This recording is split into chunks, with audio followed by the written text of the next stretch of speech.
In 2015, when the All Progressive Congress won the presidential election, a lot of you were happy, a lot of you rejoiced that at least the reign of PDP was over and then good riddance to bad rubbish, which was being used in reference to President Goodluck Jonathan. But little did you know that we are coming to deal with a monster that would not ordinarily give up when the Nigerian people tell them that we are done with you people, we don't want your services again. I'm sure some of you have seen what happened in PDP headquarters today in Abuja. That's the Wadata House. For those of you who don't understand what is happening between the PDP at this time, it's nothing more than the fact that in 2023, a particular person who had funded the party for a long time through the resources of the state he was governing at the time, this man funded the party and took advantage of the crisis happening in the party to take control of the party at the time.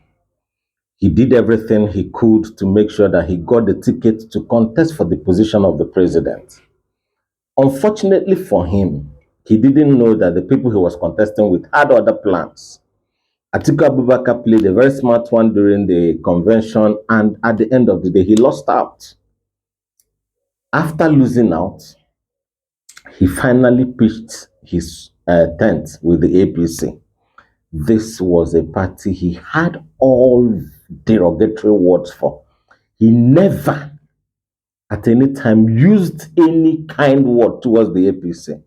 But because his interest is involved at this time, he did what he could do. And that was threw everybody under the bus with respect to the people that were with him and moved with the ones that were available with him to the APC. Literally, because that is where he is a minister at this time. Now, you are working with the APC. You've not resigned from the PDP.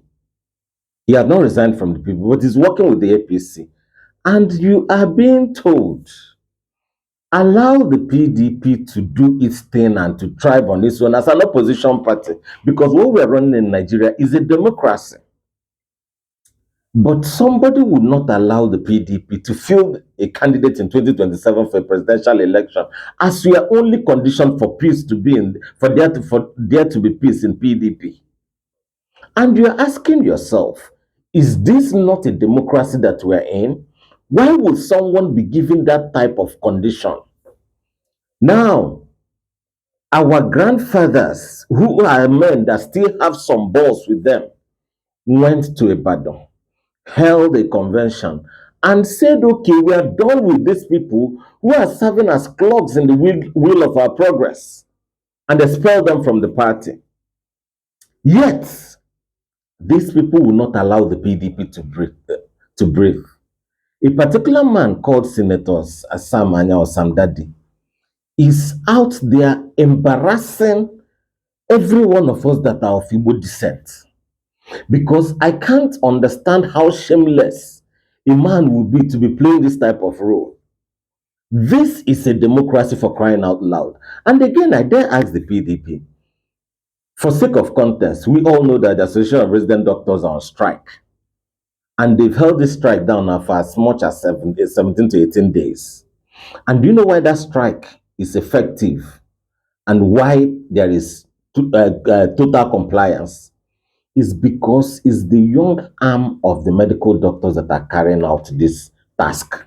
If it was for NMA may not be as fierce, or MDCAN, they may not be as fierce as these young guys in ARD. Now I dare ask the PDP, where are your youth? Where is the youth wing of the PDP? Do you think you can go and do this type of thing with the EFF, the Economic Freedom Fighters in South Africa? Do you think that they would watch you hold a position in the ANC and want to also stampede the EFF?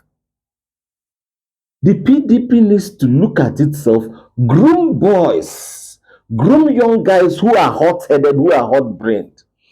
Because as we were trying to get, as a senator, as Governor Makinde and the governor of Bauchi State, we are trying to get access to the Wadata house. I saw the rubbish that was going on.